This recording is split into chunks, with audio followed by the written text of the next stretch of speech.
Raye udah ready kayaknya ya. Sudah. Nah, oke sudah. Mas Raye videonya udah nyala belum ya? Udah. Udah ya. Oke, saya pindahin Mas Raye. Soalnya ke presenter. Oke, Mas Raye, langsung saja bisa di-share slide presentation-nya dan nanti teman-teman bisa perhatiin dari slide presentation-nya dan nanti kita setelah slide presentation ini selesai kita nanti akan buka sesi Q&A ya. Jadi teman-teman udah bisa mulai mengajukan pertanyaan juga lewat kolom chat ya dan nanti juga bisa langsung klik tombol raise hand ya. Karena Mas Raye udah ready nih untuk menjawab pertanyaan-pertanyaan dan Haria juga udah siap nih kalau tanya-tanya soal investasi lewat Digibank ya, Haria. Ya. Oke, Mas Raye silakan. Oke, terima kasih Mas Arief. Yes, malam semua teman-teman. Hari ini saya kebagian lagi untuk share tentang investasi saat ekonomi downturn. Dan entah kenapa buat saya merasa beruntung sih. Saya merasa beruntung karena 2 hari ini atau bahkan hari ini lagi kecoh. Saya nggak bahasa Indonesia tapi kecoh. Lagi ribut masalah investasi dengan yang ya, salah satu provider financial education kan. Dan kalau saya baca di Twitter gitu kan, orang agak bingung perbedaan antara investasi, spekulasi, judi dan menabung. Jadi sebelum tahu apa itu bagaimana investasi ekonomi downturn, saya mau ngasih tahu dulu perbedaan antara investasi, spekulasi, judi dan menabung. Karena 4 hal ini sebenarnya berbeda meskipun berkaitan. Ini saya ambil dari KBBI. Jadi inti supaya agak cepat ya, intinya sebenarnya perbedaan investasi dan menabung itu adalah investasi itu kita bakal dapat imbal balik, dapat return. Sementara spekulasi ataupun judi itu berdasarkan kayak dugaan. Misalnya nih saya berspekulasi bentar lagi hujan, berspekulasi. Kalau judi bedanya saya berspekulasi nanti itu hujan, lalu saya bertaruh dengan Mas Arief. Hujan atau enggak, itu namanya berjudi. Lalu ada perbedaan investasi di economic downturn, menabung di economic downturn, dan berspekulasi di economic downturn. Jadi jangan, kenapa saya ceritakan ini, jangan nanti dibandingkan investasi di economic downturn dengan berspekulasi di economic downturn itu adalah 2 hal yang sama. Kalau teman-teman ingin berspekulasi itu lebih kepada trading nanti, ujungnya itu akan saya jelaskan. Kalau memang agak sangat defensif, ya kita pergi menabung, itu nanti deposito. Dan saya akan menjelaskan perbedaan menabung dengan investasi di economic downturn. Jadi ini awalnya dulu, biar nggak bingung, perbedaan investasi di economic downturn, spekulasi di economic downturn, menabung di economic downturn. Yang judi saya nggak mau bahas, saya tangkap sama polisi gitu ya. Awal dari cerita kita ini sebenarnya ini saya mau nge-educate bahwa investasi itu sebenarnya bagian dari pendapatan dan investasi itu adalah pendapatan yang kita sisihkan setelah konsumsi. Jadi jangan dipikir bahwa nanti investasi di ekonomi downturn ini penting gitu, lalu melupakan konsumsi, itu juga salah. Jadi teman-teman harus ingat juga setelah kita punya pendapatan, kita konsum, ada emergency fund, lalu kita boleh invest, boleh nabung, atau boleh berspekulasi, atau boleh yang dilarang sama polisi tadi, berjudi gitu. Dan investasi ini boleh dalam bentuk usaha, boleh dalam bentuk aset. Makanya kalau saya baca balasan yang kasus yang baru terjadi 2 hari ini bahwa kalau gitu jangan investasi di pasar keuangan, mending usaha ternak lele. Ada yang bilang mending ternak ayam, ada yang bilang mending investasi di properti. Saya nggak bilang itu salah, tapi itu adalah hal yang berbeda. Jadi investasi itu boleh berbentuk usaha, yang tadi itu kayak buat coffee shop, kemudian buat ternak lele, itu nggak ada salah, tapi ada juga investasi dalam berbentuk aset. Nah, usaha dan atau aset itu tergantung lagi pada kondisi apa, risk profile kita apa, knowledge kita atau apa. Misalnya nih, kita nggak punya ilmu tentang coffee shop, ya jangan buka coffee shop, kita nggak punya ilmu tentang saham, ya jangan invest di saham. Baru pada kondisi apa? Apakah kita sesuai membuka coffee shop pada ekonomi downturn? Apakah kita sesuai berinvestasi di saham di ekonomi downturn? Atau di financial asset lainnya? Dan itu yang harus dipahami dulu sebelum kita memilih investasi yang mana. Saya kasih contoh, ini dalam kondisi normal. Ini saya dapat dari salah satu website penyedia jasa keuangan juga. Jadi misalnya kalau teman-teman buka laundry itu return on investment-nya 20-35%. Saya tahu yang buka sawah itu ada untungnya 10-30%. Coffee shop itu 30-50%. Sementara deposito, menabung di deposito itu untungnya 4. Bukan untung ya, return dia 4%. IHSG year to year dia itu sampai 15, year to date sorry, 15% negatif. Sementara kalau ada FR82 itu kalau teman-teman ngikutin 2 minggu terakhir, dan tanggal 8 sama tanggal 15 kita udah bahas ya masalah obligasi, itu ada FR, ada Indon, ada Indois, ada Ori 17 dan sebagainya. Saya ambil contoh FR82 itu yieldnya sudah 7% per kemarin, saya nggak tahu hari ini yieldnya 7%. Yang jangan kita lupakan juga, oh ini berarti kita investasi di laundry aja dong, karena investasinya 20-35%, lalu pergi ke DBS ambil kredit terus buka laundry, atau coffee shop tuh 30-50%, pergi ke DBS ambil loan terus buka coffee shop. Itu juga salah. Kenapa? Karena tadi itu yang saya jelaskan, kita harus punya pada kondisi apa, risk profile-nya apa, knowledge kita ada apa tidak. Dan yang suka kita lupakan, yang paling suka dilupakan adalah kita tuh pengen lihat cuannya aja. Kita lupa dengan resikonya. Jadi kalau teman-teman lihat return tinggi, itu artinya ada risk yang tinggi. Laundry, sawah, coffee shop itu risknya lebih tinggi daripada misalnya deposito atau obligasi. Itu yang harus diingat dulu. Makanya kalau di keuangan itu anak-anak semester 1 itu kita ajarin biasanya yang ambil jurusan keuangan sih ya, itu biasanya kita ajarin tentang risk ladder atau ada beberapa tekstur dan risk reward. Ini udah kita jelasin 2 minggu, tanggal 8, tanggal 15 kita udah jelasin ini, bahwa itu yang paling low risk low return-nya SBI, tapi kan retail investor nggak bisa investasi di SBI. Money market itu juga low risk low return, tapi retail investor kan nggak bisa masuk ke money market kecuali masuk ke reksadana. Yang paling memungkinkan itu adalah government bond. Kalau zaman saya dulu, ini udah kita bahas tanggal 8 sama tanggal 15 kemarin, zaman kami dulu tahun 2000-an tuh retail investor tuh susah masuk investasi di obligasi, harus melalui reksadana. Tapi sekarang kan ada banyak jenis obligasi, ada FR, ada Indon, ada Indois, itu mungkin nanti Mas Arya boleh jelaskan tentang Indois dan FR. Itu sekarang retail investor udah boleh. Bahkan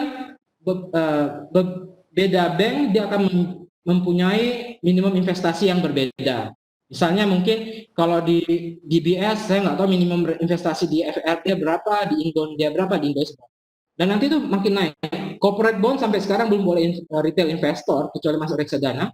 Dan ini saham blue chip, saham middle cap, saham gorengan. Nah, makanya kalau mau invest di saham gorengan salah nggak? Ya tergantung lagi. Tergantungnya apa? Pengen dapat high return nggak? Kalau pengen dapat high return jangan lupa bahwa ada high risk. Atau bahkan yang kita suka bahas itu yang suka bilangnya ikut futures dong, ikut options, untungnya 60%, 50%. Ya nggak masalah juga, tapi jangan lupa investasi di derivatif berarti ada high risk. Dan terbaik kalau enggak ya investasi aja di barang-barang antik. Barang-barang antik itu juga ada pasarnya. Jadi high risk, high return. Ini yang paling penting diingat. Dan high risk, high return ini ada kaitannya dengan kondisi cycle ekonomi yang akan saya jelaskan. Ini tadi yang saham ya, yang aset. Aset itu ada dua jenis, ada real, ada financial.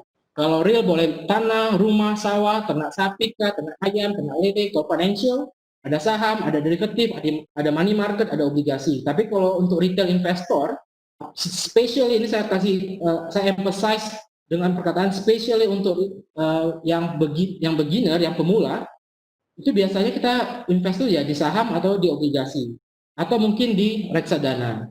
Jangan pergi ke derivatif, jangan pergi ke money market unless risk profile kita memang tinggi dan knowledge kita tentang derivatif itu memang tinggi. Jangan ini kan nggak paham apa itu option, nggak tahu itu apa itu futures, tiba-tiba masuk aja futures forex gitu dan sebagainya.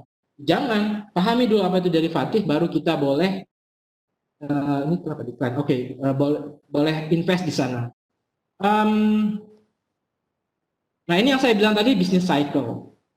Jadi invest di mana itu sesuai dengan business cycle. Ini yang kita dari bahkan sejak COVID itu kita suka gembar-gemborkan bahwa investasi itu harus sesuai dengan business cycle. Jangan hanya oke, saya investasi hanya sesuai dengan risk profile. Oh enggak. Investasi itu harus dilihat juga dengan business cycle yang ada. Sebagai contoh, kalau zaman-zaman komoditas CPO itu apa, harga kelapa sawit itu lagi tinggi, ekonomi kita lagi berjaya-jayanya, bahkan obligasi itu berani ngasih 8-9% gitu kan, zaman-zaman peak ini, mungkin saham itu bagus gitu. Tapi setelah ada COVID, ekonomi menjadi turun, bahkan sebelum, kan nanti tanggal 5 Agustus itu ada laporan kuartal kedua ekonomi Indonesia yang diprediksikan bakal negatif 4,3% itu artinya kita bakal masuk ke tahap ini. Dan investasi apa sih yang bagus pada tahap ini, dan itu yang bakal dijelaskan. Nanti beda lagi, investasi apa sih yang bagus di recovery, di expansion. Nah, itu yang harus dipahamin dulu, bahwa jangan hanya lihat risk profile, tapi pahami juga business cycle. Investasi apa yang sesuai dengan fase business cycle dulu. Saya kasih contoh, ini agak cepat dikit, yang growth. Kalau ekonomi lagi bagus kan daya beli bagus. Daya beli bagus, banyak orang beli mobil, banyak orang beli motor, banyak orang beli apartemen, banyak buat jalan raya, banyak buat jembatan. Ya pasti perusahaan-perusahaan itu bakal profitnya tinggi. Kalau perusahaan profitnya tinggi, ya investasi di pasar saham itu paling bagus. Ya kan? Kenapa? Karena daya beli bagus. Orang bakal beli mobil, orang bakal beli motor. Harga permintaan CPO di India tiba-tiba naik, di Eropa naik. Jadi apa? Ya kita perginya ke investasinya di investasi di pasar saham yang lebih menarik daripada yang defensif, yang lebih agresif. Dan kalau ada daya beli dan employment yang tinggi, biasanya orang tuh saving kan, dia lebih banyak menyisihkan uangnya untuk investasi pada kondisi peak tadi. Tapi kalau udah pada ekonomi downturn seperti sekarang ini, daya beli kan berkurang. Kalau lihat laporan Gaikindo gitu ya, laporan Gaikindo jumlah mobil yang terjual itu turun 90%, jumlah motor turun 60%, apalagi ya, dan sebagainya. Banyak kan laporan bahwa daya beli berkurang, inflasi itu hampir mendekati 0%, unemployment tingkat pengangguran bertambah. Artinya apa? Demand dari masyarakat itu berkurang, perusahaan itu bakal mengalami financial distress, profitnya berkurang. Jadi investasi di saham itu agak lebih beresiko. Saya nggak bilang nggak boleh ya, tapi agak lebih beresiko seperti itu. Dan ujungnya ya, kalau untuk economic downturn biasanya kita tidak pergi ke investasi yang agresif. Biasanya kita ke investasi yang defensif. Termasuk saving. Saving kan kalau zaman sekarang itu kan dia, ini udah kita bahas berapa kali ya. Bahkan di GBank saya lihat bahasnya udah banyak banget. Kalau dalam kondisi sekarang itu orang lebih banyak saving. Jadi tidak lebih agresif. Dan investasi apa sih yang sesuai dengan kondisi yang seperti ini?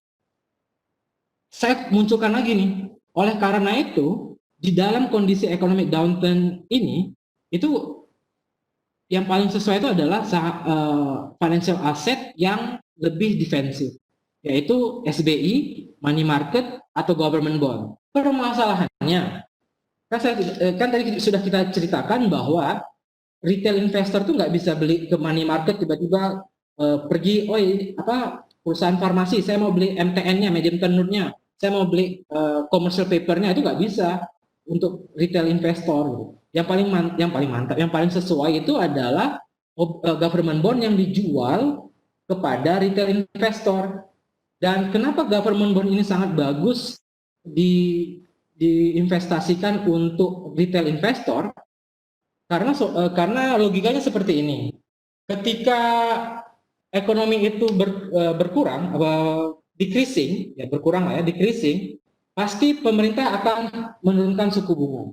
Ya enggak? Kayak baru-baru aja dia turunkan lagi suku bunga kan, pemerintah menurunkan suku bunga. Jadi dari 4%, 3,75, nanti 3,5, nanti bisa jadi 2%. Jadi kita masukkan uang, kita tabung uang, itu hanya menghasilkan 2% sebelum pajak dan dipotong inflasi. Itu hanya 2%.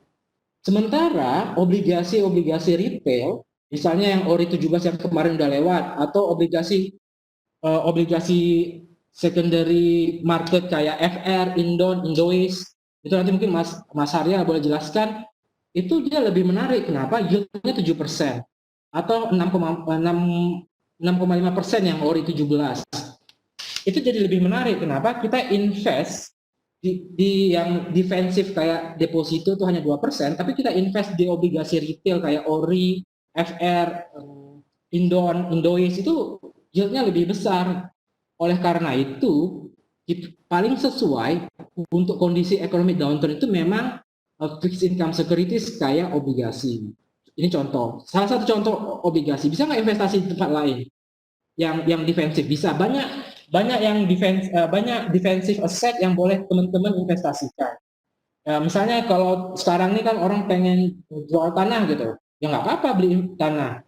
Atau mungkin takut resesi mau beli emas, ya terserah gitu. Tapi jangan lupa resiko likuiditas untuk teman-teman yang investasinya di tanah. Karena kalau kita beli tanah kan tiba-tiba perlu uang nih. Jual tanah kan nggak segampang menjual obligasi atau menjual saham kan. Itu ada resiko likuiditas. Oleh karena itu, sebenarnya yang paling sesuai untuk kondisi economic recession ini adalah obligasi. Terutama untuk teman-teman retail investor, apalagi yang investor pemula itu paling mantap lah. Saya boleh bilang paling mantap lah Mas Arief ya. Itu adalah obligasi retail. Ini kan udah kita jelaskan berulang-ulang ya. Ini bukan nakut-nakutin atau bukan saya yang buat. Ini memang yang well accepted di keuangan itu. Ketika interest rate turun atau ekonomi lagi buruk atau inflasi lagi rendah, obligasi itu memang yield-nya atau return-nya naik gitu. Oleh karena itu, global investor biasanya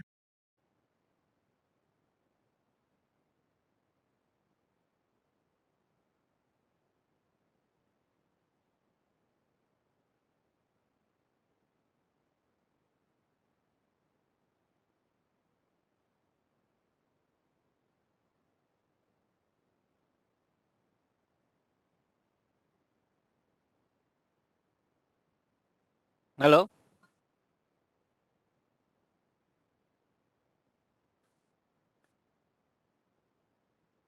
Oke, mohon maaf.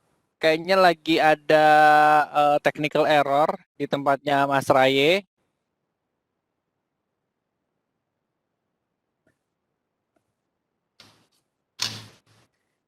Ya, nah ini suaranya udah balik lagi. Mas Raye. oke, saya minta maaf, sinyal tiba-tiba hilang. Betul, karena kan kita semua lewat online, jadi masalahnya pasti di reconnection jaringan. Jadi mohon maaf ya teman-teman, kita lanjutkan lagi ya Mas Raye ya. Ini juga bukan, ini memang elit global nih yang buat. Ada konspirasi. Oke. Ya jadi anyway, jadi intinya adalah ketika interest rate lagi rendah, ekonomi itu lagi jelek, inflasi itu buruk, yield itu kalau teman-teman yang belum bergabung tanggal 8 sama tanggal 15, yield itu adalah istilah untuk return obligasi. Kalau di saham kita suka sebutnya return kan. Jadi obligasi itu ada sebutannya tuh yield. Kenapa? Yield itu adalah keuntungan dari selisih harga jual obligasi ditambah kupon. Semudah itu sih. Jadi kalau kayak di saham itu kan capital gain ditambah dividen itu return. Nah, sama juga di obligasi juga seperti itu. Jadi obligasi ini jangan berpikir untungnya itu hanya dapat dari kupon gitu. Itu agak misleading. Karena investasi di obligasi itu dapatnya sama kayak saham. Dia dapat dua. Satu dari capital gain. Capital gain misalnya dia beli harga obligasinya 1.000, besok dia jual 1.100, berarti 10%. Sama kayak saham. Kemudian dia dapat kupon, tambah dia kupon dia sekitar 6,5% misalnya. Berarti yield dia ya sekitar 8 sekian persen. Ya, sekitar itu. Kemudian jadi ketika interest rate lagi rendah, kok bisa sih obligasi jadinya naik? Karena demand-nya naik. Kenapa demand-nya naik? Kan interest rate turun. Interest rate turun dari 4% tadi menjadi 3%. Orang yang nggak mau lah investasi tanam di deposito. Kenapa? Karena deposito hanya 3% dan belum dipotong pajak, belum dipotong inflasi. Akibatnya apa? Orang berbondong-bondong membeli obligasi, investor membeli obligasi, demandnya naik, karena demand naik, harga obligasi tadi itu naik.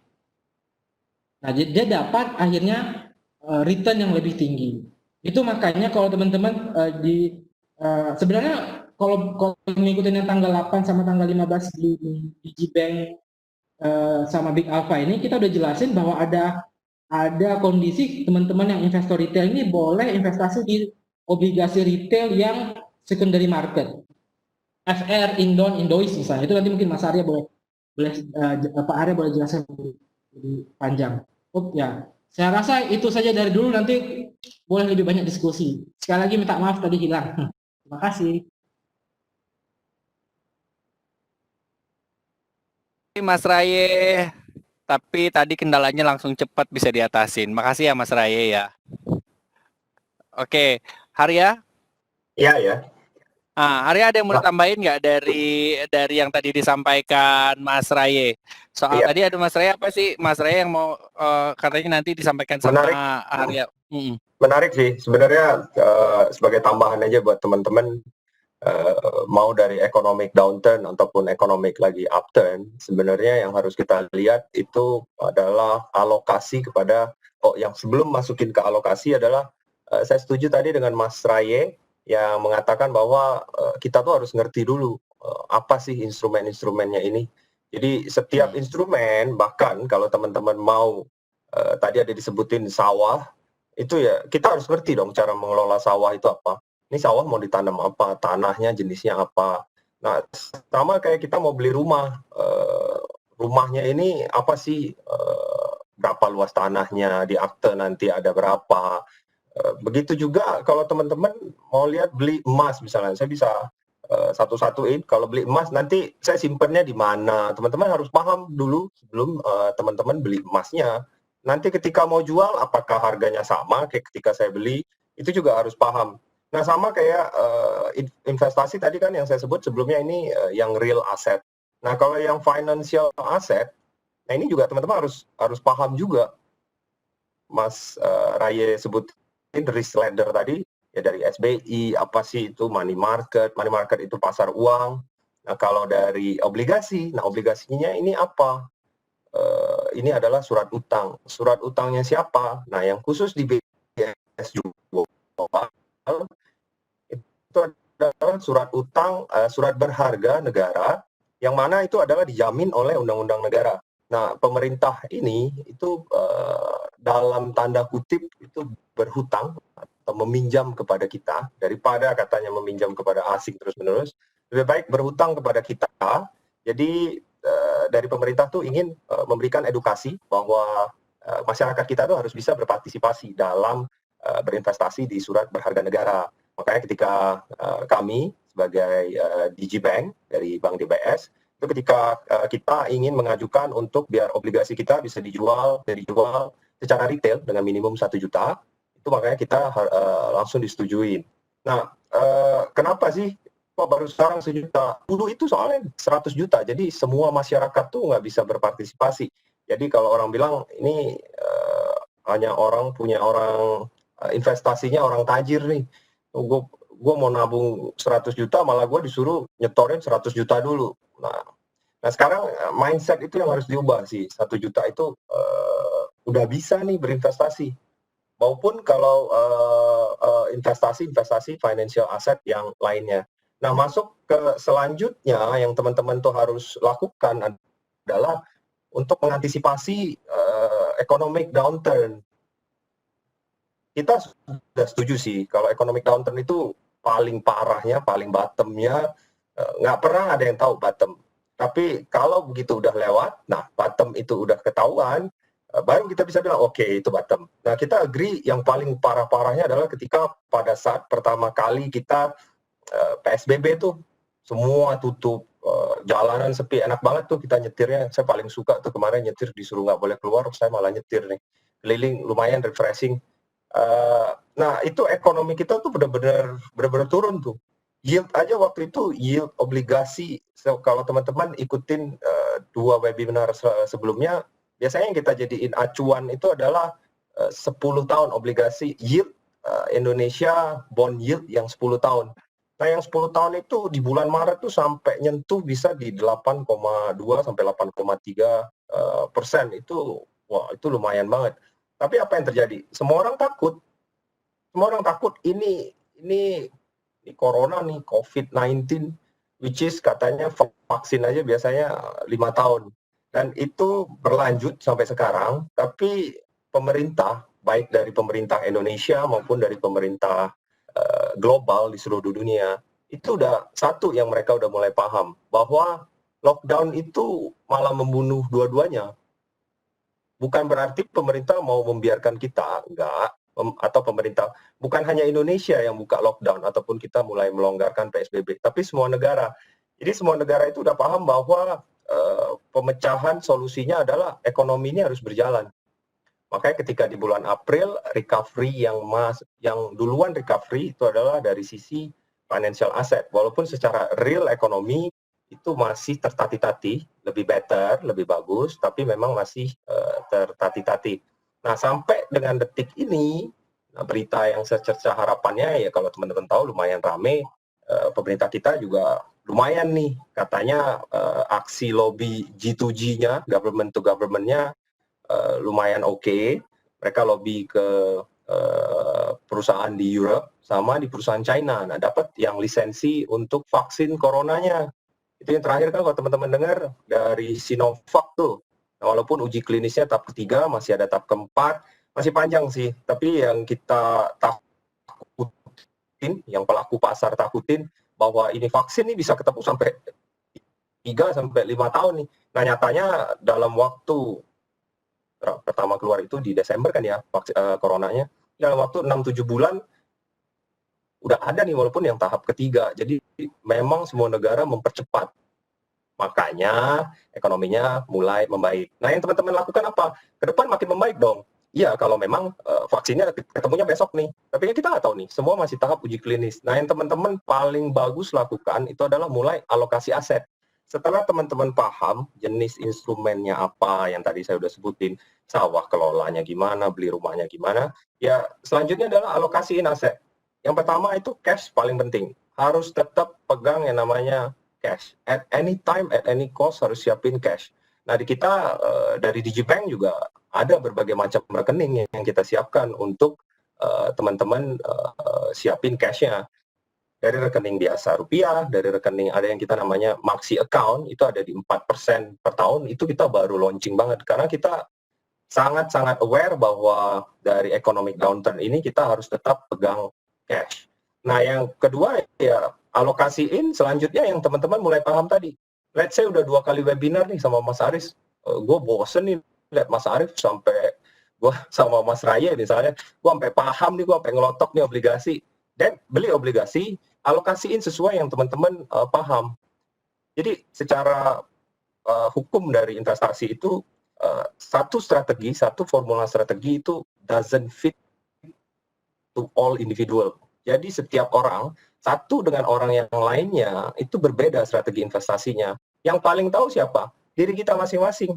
Sebagai contoh saya sendiri secara personal kalau memang ya memang masih menabung lah ya, namanya karyawan ya teman-teman ya, senasib kita. Jadi tetap saya tahu nih kebutuhan saya berapa, untuk susu anak berapa, untuk kebutuhan rumah tangga berapa, buat saya jajan-jajan berapa. Kebetulan lagi corona nggak jajan, jadi saya bisa tabung, saya beliin mulai. Jadi yang saya tahu, yang saya nggak butuhin ya saya beliin obligasi, saya beliin. Kalau memang kebetulan di DBS kita bank, kita nggak boleh menjual saham langsung, tapi melalui channel lain kita bisa beli saham langsung. Nah, yang kita dari Digibank itu enggak, saranin semua teman-teman punya tabungan untuk masa tua 500 juta, semua beliin obligasi, enggak, tetap diasetin, alokasiin dengan pelan-pelan mengikuti dari ekonomi pergerakan tadi tuh Mas Raya udah bikin canggih banget tadi, sampai expansion tuh melalui, biar kita tuh nggak ketinggalan dari sisi ketika bottom naik ke expansion, ya tinggal enjoy aja financial freedom-nya. Itu sih kira-kira Mas Arif. Nah, tambahan sedikit dari aplikasi Digibank, Itu iklan dikit ya teman-teman ya. Dari aplikasi Digibank itu sekarang udah sangat gampang sekali. Dulu tuh mesti ke cabang, saya ingat banget tahun 2009 itu untuk beli obligasi saya harus ke cabang. Saya beli lewat ketemu RM, terus saya harus tanda tangan form. Form itu ada form banyak tuh, tebal banget, saya ingat banget. Nah, baru saya submit, sorenya baru ketahuan dapat beli berapa, ya dapat apa enggak. Nah, kalau sekarang itu full semua online, jadi teman-teman bisa akses. Di kita itu harus teman-teman bikin dulu SID namanya, itu single identification. Jadi itu sebagai tanda kayak KTP di custodian kita, di custodian efek. Nah, jadi untuk sebagai tanda pengenal kamu bahwa nih saya udah punya tanda pengenal. Jadi mau berinvestasi dimanapun akan bisa kelihatan tuh nanti di KC-nya.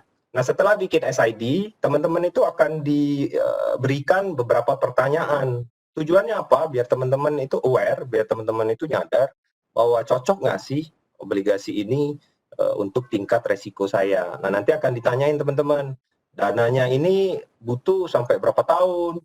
Apa siap nggak ada penurunan harga yang sementara? Berbagai jawaban itu teman-teman jawab apa adanya. Jadi akan ketahuan tingkat resikonya teman-teman itu ada di mana. Jadi kalau memang tingkat resikonya cukup tinggi, belilah obligasi yang jangkanya agak sedikit panjang. Karena memang itu tingkat resikonya lumayan tinggi. Tapi kalau ternyata tingkat resikonya teman-teman, toleransi terhadap resikonya teman-teman itu rendah, nah teman-teman punya pendek ataupun ikut kencing dari ORI maupun SBR. Nah, itu tenornya cuma 2 sama 3 tahun.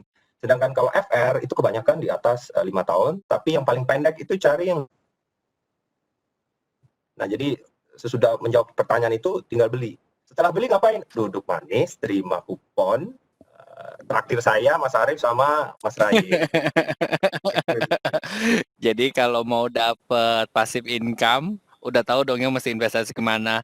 Oke, kita mau langsung ke Q&A ya buat Mas Rai dan Harya. Oke, Mas Rai, ini ada yang penasaran nih sama tadi mungkin dari slide-nya ya, dari Febrini Rimenta.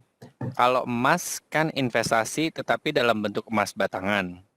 Just curious, apakah berlian atau diamond itu termasuk investasi? Dan jika iya, apakah bisa dikonsider pada level yang sama dengan investasi emas? Nah, ini ngomongin soal komoditi ya.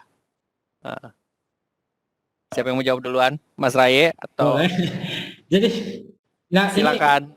Ini sekalian ngejawab kegundahan orang yang juga nanya, ya, apakah sesuai investasi di beli apartemen atau rumah atau sawah? Ini sebenarnya pertanyaan hampir sama. Kenapa diamond itu marketnya susah, likuidasinya lebih susah dibandingkan kita investasi di sawah. Jadi bayangin aja ini kita beli sawah, ngejualnya lagi itu susah gitu. Jadi kita hanya beli sawah, tunggu dia tunggu panen, dapat untung, kalau nggak panen rugi gitu aja kan. Tapi ketika kita mau ngejual sawah, kita pengen cari, kita tanya nih, Mas Arya pengen beli sawah saya nggak? Mas Arif pengen beli sawah saya nggak?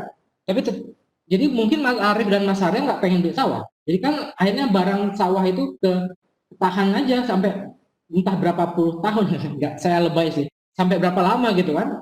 Sama halnya dengan diamond.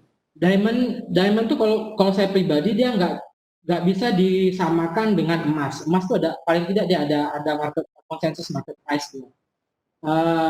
Meskipun ada beberapa, saya tahu ada beberapa BUMN atau perusahaan dan batu permata dan and so on and so forth. Tapi jangan lupa juga yang paling penting itu adalah likuiditas. Kenapa orang lebih suka investasi?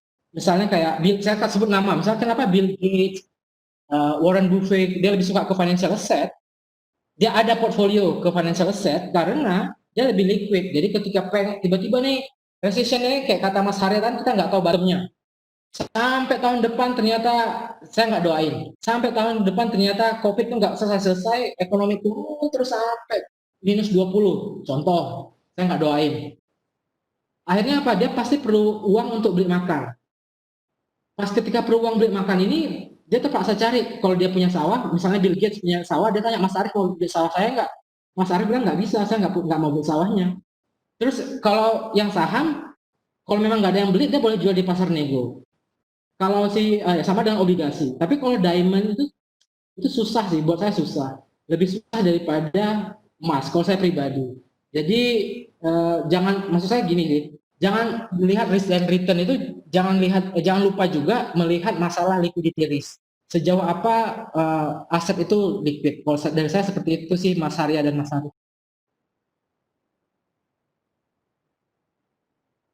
Arya mau nambahin nggak, Arya? Boleh. Kalau emas sih lebih di Indonesia itu keunggulannya dari zaman nenek kita, dari zaman orang tua kita, beli emas tuh udah, kalau di industri itu disebut udah ke regulated, jadi udah ke standardized. Misalnya antam dengan satuan logamnya dia. Jadi kalau mau beli emas, jual logam mulianya, balik lagi ke antam. Ini lebih alternatif.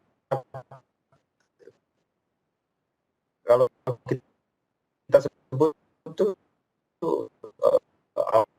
alternatif investmentnya. Nah, asal teman-teman tahu tadi siapa yang nanya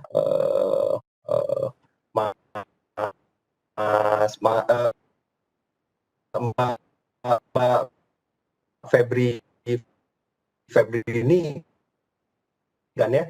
Nah, kalau Mbak Febri ini tahu nih. Febri ini, iya.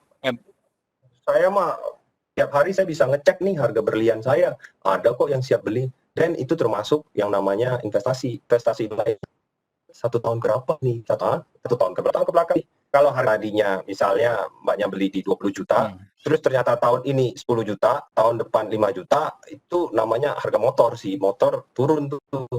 Nah, kalau berlian kan kita expect-nya naik. Nah, kalau harganya yang terus turun dan turun nggak ada nilainya di masa depan, itu bukan investasi. Tapi harusnya berlian itu mempunyai nilai. Nah, caranya menilai seperti apa, ada kalau nggak salah saya pernah baca itu ada dilihat dari berapa C-nya gitu loh.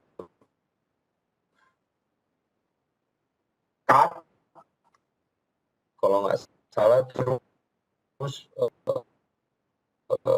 dari shape-nya sama dari apa itu ada kategorinya. Nah, itu mungkin ke ahli berlian sih dari saya.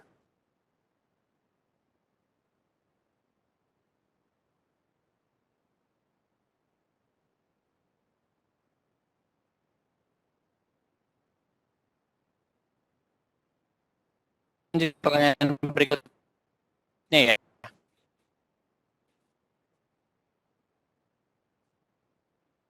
Ini Daniel. Mau nanya, tadi ada grafik milestone investasi dari money market ke barang antik. Nah, bagaimana dengan investasi mata uang dollar? Kebetulan baru, namun saya di USA. Ya. Oke, kita harus pecah lagi dua nih, cara yang sin money, misalnya sin money itu yang kayak tadi Mas Arya cerita, untuk apa tuh Singaporean dollar, dan nah itu lagi ini deposito uang berbeda secara bagiannya di bentuk US dollar dan keuntungan selisih kurs itu ya nggak masalah. Itu kan tadi yang cerita Mas Arya dari yang tadi yang sebagai penutup kan. Dan risk profile kan kalau kita punya keyakinan nih nanti setelah Desember atau nanti sekitar September pas mau bayar utang luar negeri dolar semakin menguat, rupiah semakin melemah ya kenapa tidak? Tapi buat saya biasanya bukan buat saya sih, theoretically kita pegang saving US dollar itu bukan bukan hanya cari di selisih kursnya sih.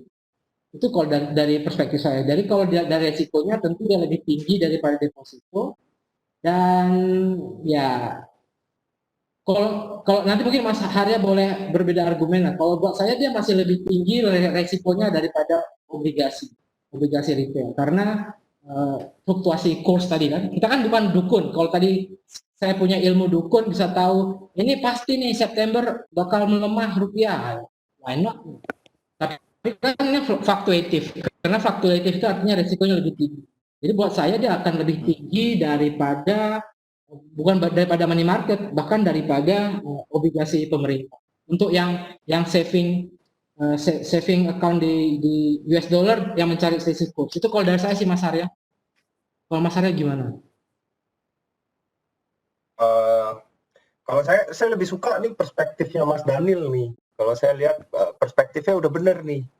Teman-teman kita harus melihat dari sisi Mas Daniel. Mas Daniel itu view-nya udah secara feel dari investasinya dia melihat ketika babak belur saya harus berinvestasi nih.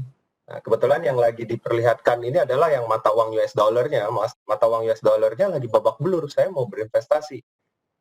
View ini, behavior ini, kelakuan ini itu harus kita praktekkan pada setiap aset-aset yang lainnya. Saham lagi hancur nih, justru saya mau beli. Obligasi nih yieldnya lagi tinggi nih, harganya lagi turun, saya harus beli. Nah, perspektif dari Mas Daniel ini yang paling benar. Kalau memang view-nya adalah mata uang US dollar yang sekarang babak belur dan kedepannya bakal lebih bagus menguat, berarti kita harus beli. Dan kita harus beli. Tapi aset alokasinya tadi ya jangan dilupain. Beli sesuai dengan kemampuan. Jadi jangan makan nih pemilu USA Trump pasti kalah karena yang menang Biden, dolarnya pasti menguat banget. Seluruh harta saya beli US dollar, itu saya benar-benar nggak menyarankan sih. Itu sih dari Kita lanjut saya. ke pertanyaan berikutnya ya. Ini ada lagi Febri ini minta pendapat soal investasi pada real asset melalui equity crowdfunding. Ayo, Mas Ray udah senyum-senyum nih. Ya, jadi gimana mau bilangnya? Ini cerita nih sebenarnya crowdfunding itu kan sebenarnya tiba-tiba booming tahun 2015-an 2016. Padahal sebenarnya pas saya lagi ambil S2 dulu tahun 2007 ini ya udah jadi primadona tersendiri gitu. Bahkan yang makanya kalau suka nonton filmnya si social networknya Facebook gitu. Buat saya equity crowdfunding pun tetap dia adalah aset yang agresif. Karena ya perspektifnya itu lagi ini kalau dari sudut pandang saya. Misalnya ini saya mau ikut equity crowdfunding lihat satu perusahaan yang mungkin cemerlang gitu, tapi ternyata tidak cemerlang, ada resikonya juga. Makanya dari awal tadi yang saya tekankan itu adalah knowledge tentang ikut equity crowdfunding itu satu hal. Yang kedua adalah risk profile-nya. Kalau makanya saya tadi kan termasuk pertanyaan Mas Daniel tadi. Buat saya pribadi saya orangnya nggak seagresif itu yang mau investasi di equity crowdfunding lah atau diamond atau bahkan untuk saving di US dollar. Kenapa? Karena alokasi saya itu saya sudah tahu, oke, saya risk profile saya seperti ini. Saya hanya punya saham blue chip, obligasi ya FR, saya punya FR 83, kemudian saya ada ORI, kemudian saya alokasikan ke properti, ke apa. Jadi tiap orang hanya berbeda-beda. Kenapa? Ekspektasi saya ke depan itu berbeda gitu. Jadi kalau yang mau equity crowdfunding, especially for time being, saya pribadi menganalisanya ya tergantung sih. Kalau orangnya optimis ya nggak apa-apa juga. Tapi kalau orangnya kayak saya yang lebih menghindar sih, saya untuk zaman sekarang, untuk 1-2 tahun mendatang saya akan tetap lebih kepada defensif, karena saya percaya ekonomi downturn itu akan tetap bermasalah lah, akan will be until we see the bottom. Itu saya minjem bahasanya Mas Arya tadi. Until we see the bottom, nanti mungkin perilaku investasi saya akan berubah. Itu dari saya. Saya setuju sih kalau Mas Raya tadi, equity crowdfunding itu very agresif loh. Bukan hanya kita itu istilahnya itu bukan lewat IPO, bahkan equity crowdfunding itu ujungnya itu IPO.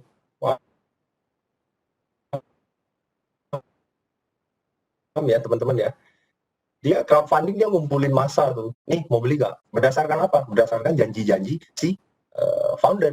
Nah, jadi si founder ini akan keluarin, nih saya janji nih, kita maunya ini A, B, C, D. Coba ya kalau kalian, kalau teman-teman bayangkan ada temennya teman-teman sendiri itu datang jual janji ke teman-teman, yang dilihat apa? Reliability dari si founder yang datang ke teman-teman ini.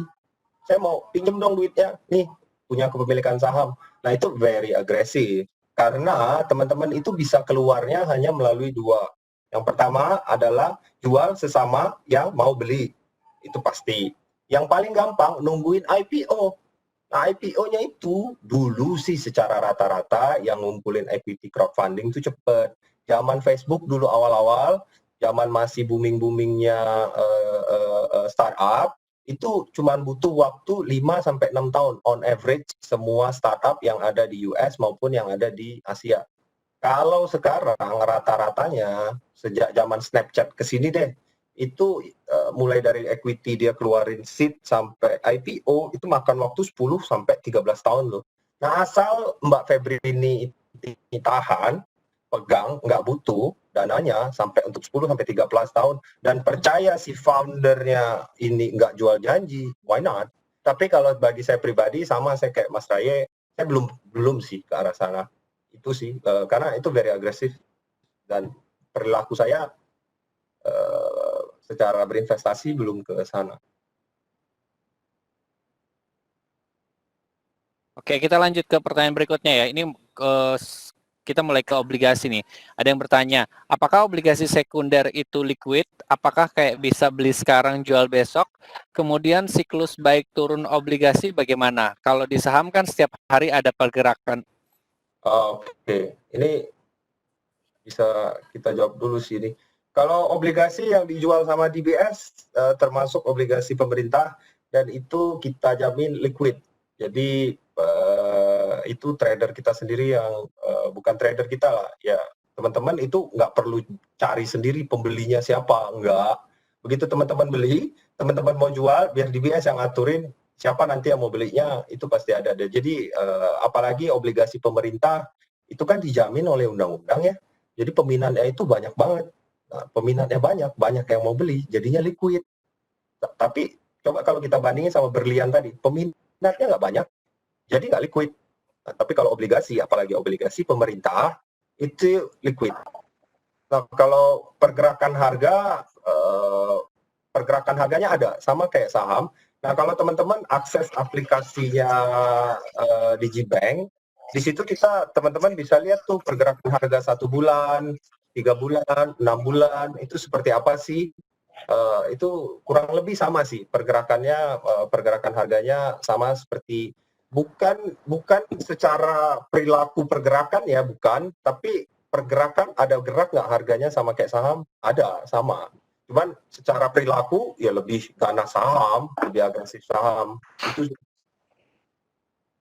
kalau siklusnya tadi Mas Raya ada jelasin juga tuh, siklus naik turunnya obligasi ya memang keadaan ekonomi, yang mana keadaan ekonomi itu memicu pergerakan naik turunnya suku bunga. Nah itu yang paling utama sih. Jadi kalau suku bunga itu turun, ya yang tadi ada batunya itu game tingkat sungkitnya itu ya kalau suku bunganya turun, semua turun suku bunga, orang akan nyari tingkat imbal hasil yang lebih gede kan, yang lebih besar kan. Ya orang akan nyarinya obligasi, makanya obligasi harganya naik. Tapi kalau suku bunga itu naik, ngapain? Saya masuk ke suku bunga, masuk ke obligasi yang bunganya 7, sementara misalnya suku bunga Bank Indonesia dan impact-nya ke deposito ada yang lebih tinggi daripada 7% misalnya, ya lebih bagus saya ke sana, saya nggak mau obligasi. Itu sih, mungkin ada tambahan dari Mas Raye. Ya, kalau ya yang harus teman-teman ingat sebenarnya adalah obligasi ini investasinya adalah investasi defensif. Kalau disamakan dengan saham, secara likuiditas mungkin agak berbeda, tapi ada pergerakan, pasti ada pergerakan. Karena kita tetap sama dengan supply and demand. Cuman niat, nah ini yang saya mau tekankan niat. Niat kita investasi di obligasi itu tidak mencari hanya capital gain, karena dia ada kuponnya lagi. Jadi kalau saya nih kan, saya tiba-tiba masuk FR83 nih, saya buka di let's say di DBS atau di DigiBank by DBS. Saya udah baru beli hari ini, minggu depan saya jual. Itu kan kecuali apa? Kecuali tiba-tiba Bu Sri Mulyani atau Gubernur BI Pak Peri mengumumkan suku bunga Indonesia ekonominya bagus, suku bunga akan naik menjadi 8%. Tiba-tiba ini contoh ekstrim ya keluarlah dari pasar obligasi itu karena udah tiba-tiba melonjak gitu kan. Itu salah satu penyebabnya. Jadi yang saya suka dari investasi obligasi adalah satu, dia defensif. Jadi teman-teman ini nggak usah mikir-mikir analisa teknikalnya mana nih, supportnya di mana. Baru apalagi istilah anak trading itu kan misalnya, atau ini ada sentimen itu, enggak. Obligasi itu defensif. As long as tiba-tiba Bu Sri Mulyani atau Pak Peri atau Pak Jokowi atau siapa yang mengatur ke Kementerian Keuangan bilang inflasi naik, nah itu kita harus mulai takut nih, inflasi naik, artinya suku bunga bakal naik nih. Kenapa kalau suku bunga naik, dan tadi yang kata Mas Harito yang jungkit itu, yang leverage itu akan tiba-tiba lagi kan. Dan kalau nanti ya ujung-ujungnya balik dari obligasi kita lebih kecil dari situ. Jadi jangan disamakan. Saya takutnya seperti ini sih Mas Arya. Orang-orang suka menyamakan investasi di obligasi kayak motifnya itu sama kayak investasi di saham, itu berbeda. Apalagi ini baru beli minggu depan dijual, itu kan rugi banget. Buat saya sih rugi banget. Itu dari saya. Beda. Memang saya setuju itu. Makanya makhluknya beda nih. Walaupun dalam satu ranting, dalam satu keluarga, tapi kakak adik aja nih. Tapi kan kakak adik aja, twin aja, sister, mama brother aja sifatnya beda. Jadi kalau mau beli sekarang, jualnya besok, obligasinya bukan obligasi yang motif investasi. Bisa nggak gitu? Bisa. Di DBS bisa, karena kan kita harus siapin. Teman-teman likuiditas harus kita siapin. Tapi saya menyarankan jangan, memang harus agak panjang sedikit.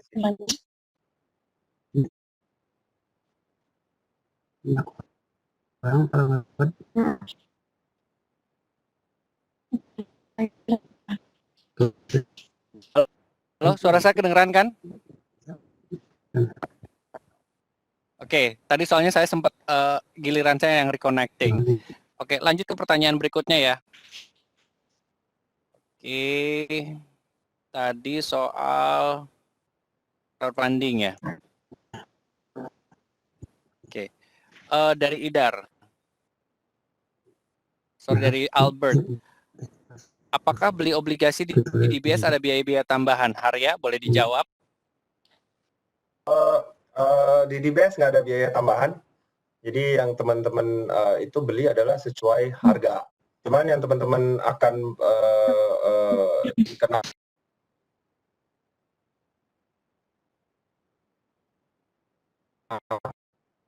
duluan itu adalah bukan dikenakan sih, sebenarnya ada yang noise ya. Benar-benar nggak ada biaya tambahan sih untuk beli obligasi di DigiBank.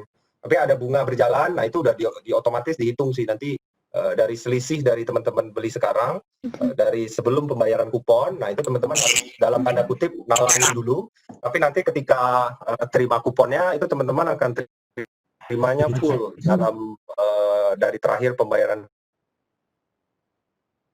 kupon sampai ke tanggal teman-teman beli, dari awal terakhir ke teman-teman bonca itu bayar kupon sampai ke tanggal selanjutnya dia bayar kupon itu akan terima full. Jadi bukan ngebayar sih. Saya bisa bilang apakah ada biaya tambahan? Nggak ada. Nah, ini Mas Arif nih yang reconnecting nih.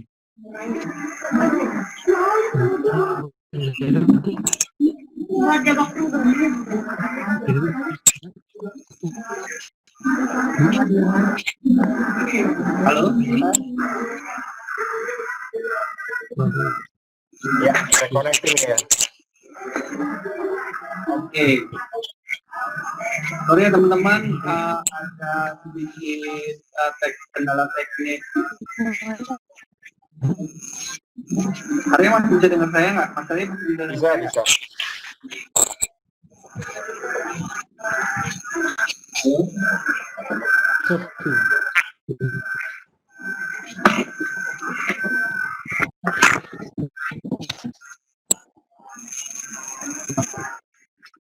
Halo?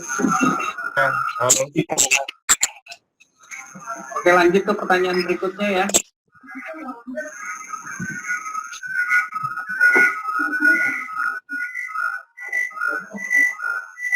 Buat Arya, jika beli saham di kondisi sekarang yang terutama di perusahaan farmasi, apakah pilihan yang tepat?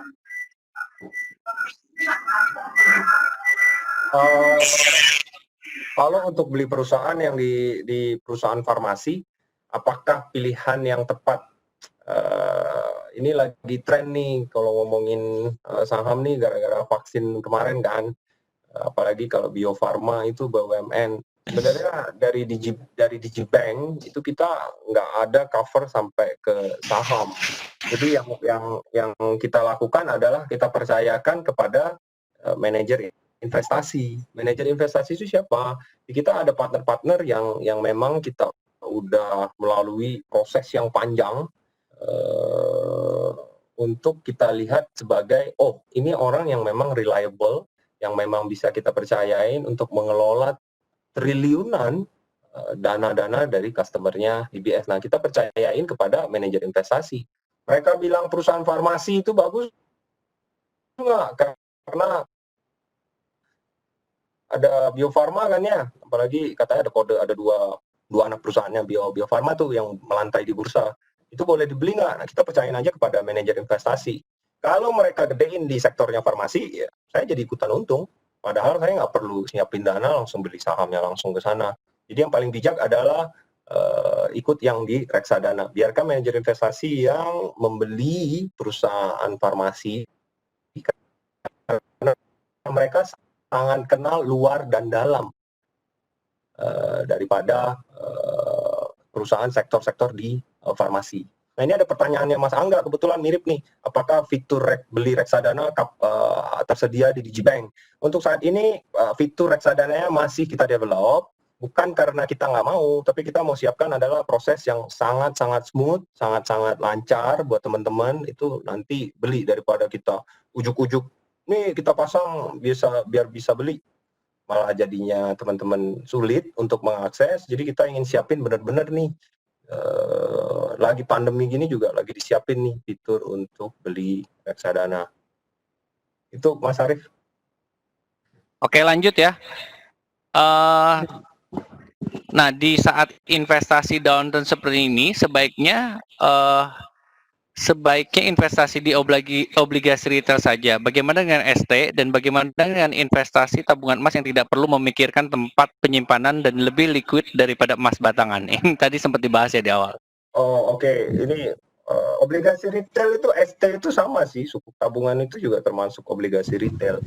Memang lagi downturn ini saya sih menyarankan buat teman-teman yang memang baru mengenal investasi khususnya, itu memang lebih berusaha masuknya kalau obligasi retail.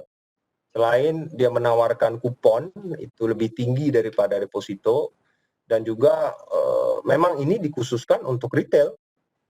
Jangka waktunya itu, durasinya itu pendek sih, biasanya 2 sampai 3 tahun. Kenapa jangka waktu pendek itu penting? Karena ketika harganya turun, nggak lama teman-teman nungguin. Saya tungguin aja sampai jatuh tempo, toh saya dapatnya kupon. Makanya tadi Mas Raye juga ada sempat sebutkan, kalau obligasi itu saya agak panjang, nggak bisa beli hari ini jual besok. Karena yang saya cari itu adalah kuponnya. Nah, lanjut yang pertanyaan keduanya, investasi tabungan emas itu gimana? Nggak perlu tempat penyimpanan. Harus teman-teman lihat siapa nih yang nyimpen. Memang tempat penyimpanannya bukan di teman-teman, tapi yang teman-teman harus lidiki,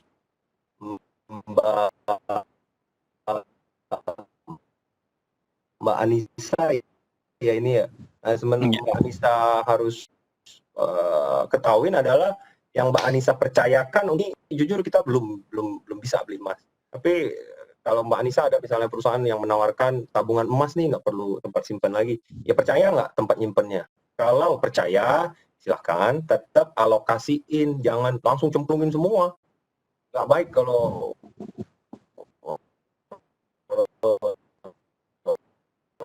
langsung cemplungin semua itu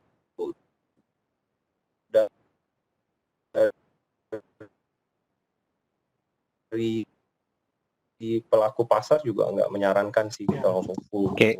Mas Raye mau namain nggak, Mas Raye? Boleh. Yang kalau saya lagi-lagi seperti ini, yang teman-teman di sini semua, sekali lagi jangan lupa high risk high return. Itu yang pertama. Yang kedua itu adalah masalah knowledge. Ini ada investasi di saham sih. Ada yang ketika mau investasi ke perusahaan-perusahaan saham farmasi tadi, ada nggak knowledge tentang itu? Mengikuti tentang perkembangan vaksin nggak? Tahu nggak sebenarnya ada perusahaan emiten lainnya yang lagi pada fase 2, kan yang kalau yang Bio Farma sudah fase 3. Ada emiten lainnya sebenarnya udah berada di fase 2. Ada, tahu nggak tentang knowledge tentang itu? Itu yang pertama. Yang kedua, tahu nggak sebenarnya mungkin ada lagi satu perusahaan dari Indonesia yang saya nggak mau sebut namanya, itu juga lagi mengembangkan vaksin kerjasama dengan salah satu perusahaan dari Amerika. Kan ada yang 3 perusahaan yang lagi tahap ketiga. Jadi kalau ketika saya menceritakan tentang ini, ada tahap ketiga, tahap kedua, ada AstraZeneca, ada Moderna, ada Sinovac, ada Bio Farma, ada H-Man. Kalau saya lagi cerita kayak gini, teman-teman yang mau investasi di perusahaan farmasi itu enggak, oh apa sih si Raye cerita ini? Nah, berarti kita belum ada knowledge. Kalau belum ada knowledge, ya jangan investasi dulu. Kenapa? Itu adalah basic dari investasi. Jangan invest ke hal-hal yang kita nggak mengerti. Misalnya nih, udah pernah cek nggak sebenarnya 2 saham yang tiba-tiba terbang ini dia pernah kena kasus yang lagi rame nggak? Itu misalnya. Kalau memang punya informasi tentang itu, punya knowledge tentang kasus yang lagi hot sekarang, yang nggak masalah. Tapi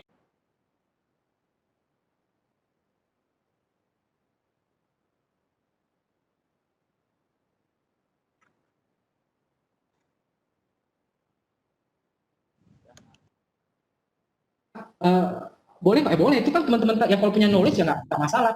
Risk profile tinggi yang nggak masalah. Investasi aja, termasuk yang menjawab pertanyaan emas tadi. Kalau obligasi, ORI, ST, SBR, FR, Indon, Indois itu kan sebenarnya kalau teman-teman misalnya kita udah bahas ini di GBank by DBS itu udah punya Indon, udah punya FR itu kita udah bahas, ada ST, ada SBR itu sebenarnya kan sama obligasi retail. Tapi kalau dengan tabungan emas, saya tahu kan yang mungkin incarannya itu ya, ada salah satu BUMN yang punya bisnis tabungan emas ya. Lihat lagi apakah alokasi kita ada untuk ke sana, risk profile kita sesuai apa enggak. Kayak kata Mas Arya tadi, punya knowledge tentang itu apa tidak. Misalnya kalau saya cerita tadi kan emas antam, kenapa harga 1 gram sama 10 gram sama 100 gram itu berbeda. Apakah ada cost fund yang ketika mau tabung emas, apa bedanya dengan emas batangan, apa bedanya kalau kita beli di jewelry. Kalau punya knowledge tentang itu ya kenapa tidak lagi. Jadi inti yang kita mau ceritakan sama yang dari tanggal 8 ini adalah teman-teman kalau pengen investasi itu jangan lupa 3 hal. Pertama, kita punya knowledge apa enggak? Kenapa kalau kita nggak punya knowledge, kita kena tipu. atau kita ngasal aja. Itu akhirnya apa? Kalau kita nggak punya knowledge, kita invest, itu bukan investasi, itu namanya berjudi. Kenapa? Saya nggak tahu nih nanti hujan apa enggak. Terus saya bilang sama Mas Arya, oke Mas Arya, mari kita bertaruh. Hujan apa enggak? Kita bertaruhan ya let's say 10.000. Itu judi kan? Sama halnya kenapa? Kami Mas Arya nggak punya knowledge tentang masalah iklim, saya nggak punya masalah tentang weather, ya itu artinya berjudi. Itu pertama. Yang kedua lihat risk profile. Jangan lihat itu Mas Arif tuh dia investasi di saham-saham farmasi, atau Mas Arif ini defensif banget sih dia mainnya di obligasi, jangan kayak gitu. Ya kan Mas Arya udah jelasin kan, setiap orang punya risk profile yang berbeda. Jadi untuk kayak saya, makanya tadi kan saya cerita saya nggak mau kalau yang untuk yang tabungan rekening US dollar itu saya agak ogah misalnya. Ini saya minta maaf sama US. Itu saya ogah-ogah. Kenapa nggak sesuai dengan risk profile saya? Seperti itu. Dan yang terakhir, jangan lupa untuk mengalokasikan. Jangan nanti semuanya di defensif. Tiba-tiba dapat uang 1 miliar, semua dibuang ke semua dibuang ke FR. Atau punya uang 1 miliar, semuanya dibuang ke apa tadi? Ke ST ya, ST atau SBR yang barusan saya, ST atau SBR tadi. Jangan gitu juga. Ada alokasinya. Dan yang paling penting, terutama untuk ekonomi downturn sekarang ini, jangan lupa punya emergency fund. Yang paling penting itu adalah cash. Jangan nanti tiba-tiba saham kita nggak liquid, obligasi nggak liquid, emas nggak liquid, apalagi diamond dan sawah tadi yang nggak liquid, nggak bisa beli makan, nggak bisa beli susu kalau istilah Mas Harya tadi kan, nggak bisa beli susu. Kenapa? Kita lupa kita harus punya cash dan kita nggak punya emergency fund. Dan itu yang paling penting sebenarnya yang harus ditekankan. Apakah mau masuk perusahaan farmasi, mau masuk beli obligasi, beli emas dan sebagainya. Kalau buat saya pribadi untuk economic downturn sekarang, yang paling tepat itu adalah kita agak lebih defensif, punya emergency fund, sisa dari emergency fund kita investasikan yang ke defensif. Lalu kita kalau sudah kita rasa alokasinya sudah cukup, nah baru kita boleh masuk yang higher risk, misalnya ke saham-saham blue chip, atau mungkin saya tertarik nih sama saham atau tabung emas tadi, nggak masalah, atau yang tadi yang equity crowdfunding yang nggak masalah. Tapi yang paling penting itu adalah knowledge, risk profile, sama lihat bisnis cycle-nya. Itu kalau dari saya. Oke, lanjut. Tinggal 2 pertanyaan lagi nih ya. Berdasarkan pengalaman, obligasi bagusnya untuk jangka waktu berapa lama? 5 atau 7 gitu ya pertanyaannya. Ya, 5 atau 7. Kalau dari pertanyaannya Mas L0513135, ya. Kalau di kita tuh biasanya kategori ini tuh ya memang nggak fix, tapi 5 sampai 7 itu jangka waktu menengah. Sebenarnya hampir mirip sih secara durasi. Jadi kalau secara yield itu akan ya, beda-beda tipis. Walaupun memang secara 7 tahun yieldnya ada kemungkinan kadang lebih dari 5, kadang di bawah 5. Nah, kalau obligasi itu jangka waktunya berapa lama yang bagus? Bagusnya untuk apa nih? Kalau secara kenaikan harga, lebih ngebut untuk saya mau carinya capital gain, memang biasanya pelaku pasar itu belinya jangka waktunya yang panjang. Karena durasi yang panjang, uncertainty-nya itu tinggi, karena masih kena risk dari suku bunga itu tinggi. Biasanya kalau suku bunga turun, yang durasi panjang secara capital gain itu naiknya lumayan, sensitivity lah kalau kita sebut sensitivity rate-nya itu tinggi terhadap perubahan suku bunga. Kalau 5 atau 7 tahun dibandingin yang 3 tahun gimana? Ya lebih lambat lagi yang 3 tahun. Nah, kalau tujuan saya obligasi bagusnya untuk apa? Kalau saya hanya ingin mengalokasikan uang untuk dapat kupon sampai 3 tahun ke depan atau sampai 5 tahun ke depan dan saya mau tahan sampai jatuh tempo pas dengan yang saya butuhkan 5 tahun ke depan, ya beli yang 5 tahun.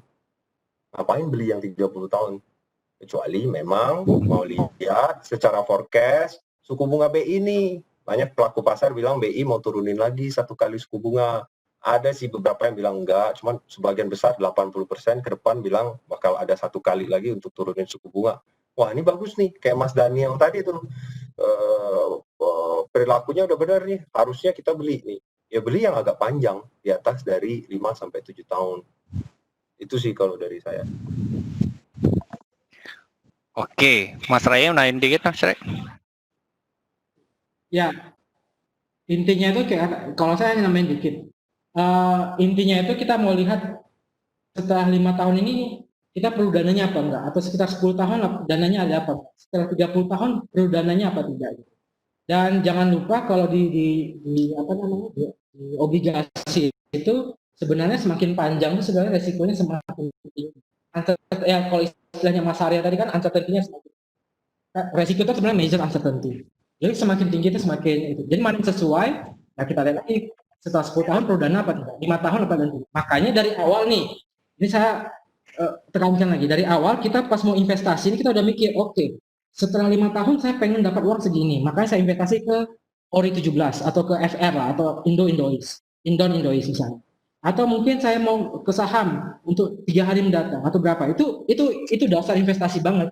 Kita tahu past performance, kalau istilahnya Mas Hari tadi past performance, harga sekarang dan ekspektasi kita di depan loh.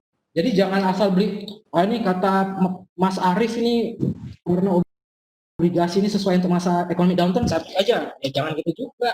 Kan jadi bingung, mau tak yang 5, 10, 30 pun ada. 50 pun ada gitu. Jadi mau cari yang mana gitu kan. Kita harus punya apa istilahnya? Punya timeline kita sendiri gitu. Seperti itu sih. Dan kenapa orang ini sekalian menjelaskan pernyataan Mas Arya, kenapa orang tuh lebih suka yang long term?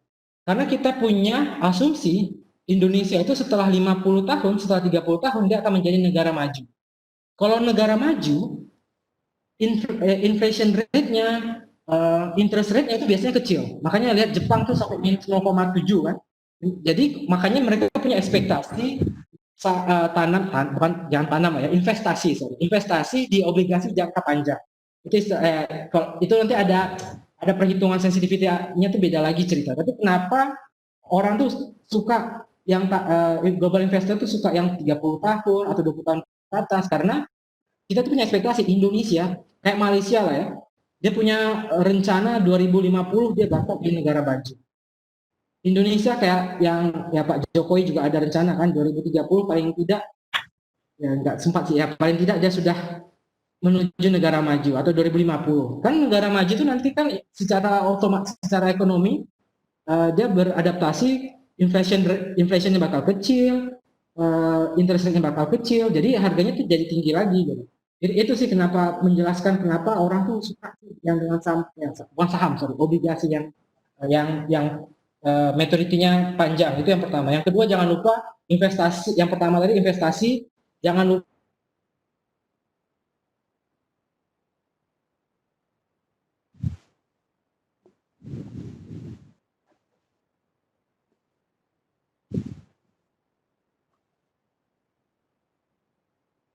Kayak gangguan koneksi lagi. Iya, Kang. Kayak gangguan ya. Lanjut sih. Lanjut aja Arya. Ini ada dari Daniel ya. Yang mau tanya, setiap investasi yang ada di seperti pasar saham, pasar uang, obligasi dan lainnya sebagai investor retail, mana yang penting cost fund-nya atau past performance? Terus apa yang perlu diwaspadai dalam biaya investasi? Yang saya tahu cuma biaya potongan pajak sama biaya admin manajer investasi. Oke, yang saya jawab yang kedua dulu deh. Kalau biaya investasi apa nih? Kalau investasinya obligasi, itu nggak ada biaya admin manajer investasi lagi. Kalau langsung membeli obligasinya, yang dibayar adalah pajak. Jadi kita tuh ada peraturannya, yang kita nggak bisa lari itu ada dua. Satu kematian, kedua pajak. Nah pajak ini yang dikenakan itu adalah kuponnya, dan juga kalau ada capital gain-nya. Namun pajaknya itu lebih kecil daripada pajak deposito. Kalau pajak obligasi itu 15%. Untuk biaya lain-lain gimana Mas? Biaya pegang perhariannya apa? Nggak ada sama sekali kok. Nah yang kedua itu dalam setiap investasi, sebagai investor retail mana yang penting, cost of fund apa past performance? Nah. Bukan hanya investor retail nih,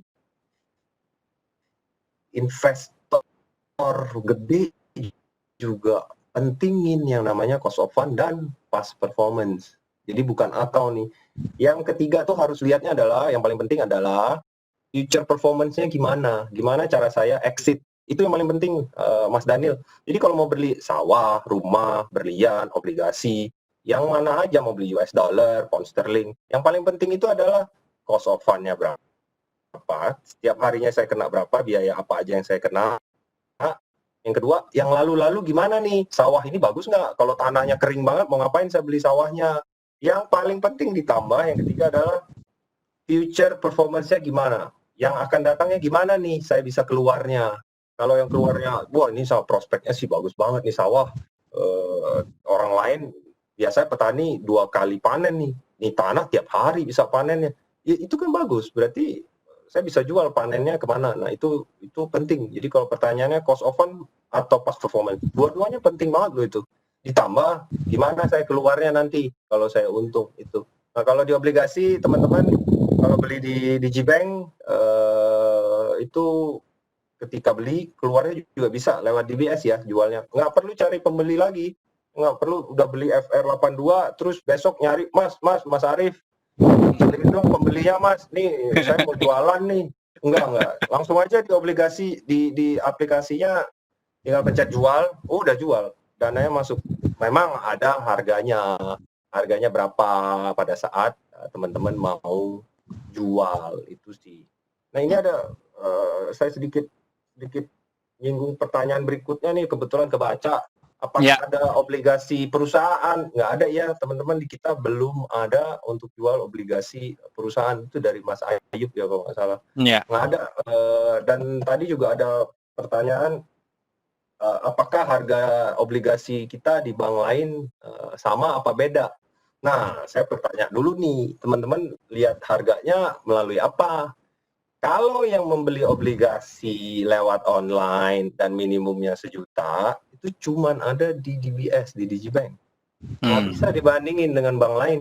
Jadi setahu saya, mungkin tiba-tiba besok ada bank sebelah lagi keluar. Mana Mas Arya kemarin ngomong, katanya nggak ada bank lain, ini gua ada. Iya, sampai detik ini belum ada bank lain yang online yang jualan 1 juta untuk obligasi pemerintah, baik rupiah maupun US dollar. Harganya gimana bandinginnya? Nah, kalau di DBS, di Digibank, teman-teman cukup masuk ke aplikasi Digibank untuk lihat harga. Kalau di bank tetangga ataupun yang lainnya, itu teman-teman harus ke cabangnya, hati-hati antri, hati-hati pakai masker, pakai face shield. Nah, reward. Kalau saya lihatnya reward sedikit sih, jadi ya jangan bandingin lah. Di kita cukup di rumah ya, Mas Arif ya. Betul sekali. Mas Raya ada tambahan, Mas Raya? Mas Raya ada tambahan? Oh enggak, ya, tadi saya disconnect. Anyway, kalau masalah cost fund dan past performance ya dua-duanya penting kan, karena itu menjadi keputusan kita untuk berinvestasi dan tidak. Yang paling satu lagi yang jangan ketinggalan adalah ekspektasi return kita. Jadi ekspektasi return itu jangan dibuka jadi macam terbuka gitu. Jadi kita nggak tahu nih ekspektasi returnnya 10% kah, 18% kan, 2%, 3%, itu enggak. 2 tahun, 3 tahun, itu jangan dibuka kayak gitu. Kita harus punya ekspektasi. Dan itu harus dihitung. Makanya kalau dalam investasi itu kenapa penting lihat past performance? Karena dari past performance kita boleh lihat, kita boleh agak-agak sih. Kita boleh agak-agak, kalau past performance-nya 2-3%, mungkin ya kurang lebih bakal 2-3%. Kalau dari saya itu aja sih. Oke, nggak berasa udah 1,5 jam nih. Harya sama Mas Raye, terima kasih atas waktunya dan supportnya malam ini. Dan saya juga ucapkan terima kasih kepada teman-teman semua yang sudah join malam ini. Mohon maaf, malam ini kita terkendala masalah teknis. Jadi Mas Arif, sama itu ada satu dikit tuh. Mana tuh? Terakhir tuh nanggung. Kalau kita beli obligasi bisa sistem top up nggak? Jadi beli 1 juta dulu bulan ini, bulan depan beli 1 juta lagi. Bisa.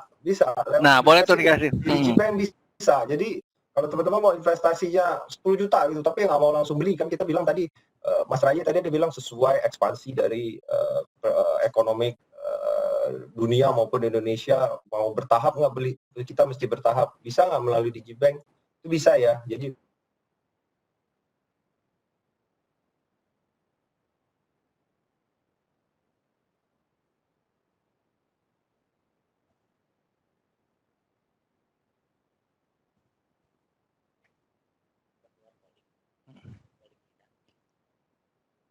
Halo.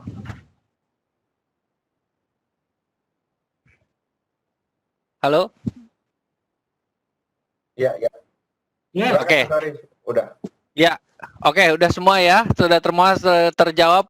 Mohon maaf sekali malam ini kita semua kayaknya terkendala masalah teknis nih ya. Mohon maaf dan mudah-mudahan berikutnya nanti kendala teknis ini bisa diminimalisasi lagi gitu ya. Dan saya ucapkan terima kasih Mas Raye atas kesempatannya malam ini ya dan hari ya waktunya. Terima kasih insight-nya juga Thank you. dari para Thank you, speaker Mas malam Raye, ini. Mas Arif. Dan buat teman-teman yang lain, terima kasih sudah join dan sudah berpartisipasi juga di malam ini. Dan minggu depan masih akan ada lagi kelas investasi bersama Big Alpha lagi. Jadi jangan lewatkan. Dan untuk teman-teman yang mau join di kelas-kelas lain, tinggal langsung kunjungi website kita di go.dbs.com/id-work.talk dan teman-teman juga bisa follow Instagram kita di DigiBank ID untuk bisa dapetin informasi tambahan mengenai details acara kita dan tentang DigiBank sendiri. Dan terima kasih tadi beberapa teman-teman sudah menghubungi tim community kita untuk informasi tambahan mengenai DigiBank. Dan buat teman-teman yang lain juga nanti kita akan informasikan tambahan informasi mengenai DigiBank melalui tim community kita. Dan sekali lagi, saya mohon maaf atas segala kekurangan dan sampai ketemu lagi di acara berikutnya. Terima kasih. Terima kasih. Dadah. terima kasih semuanya.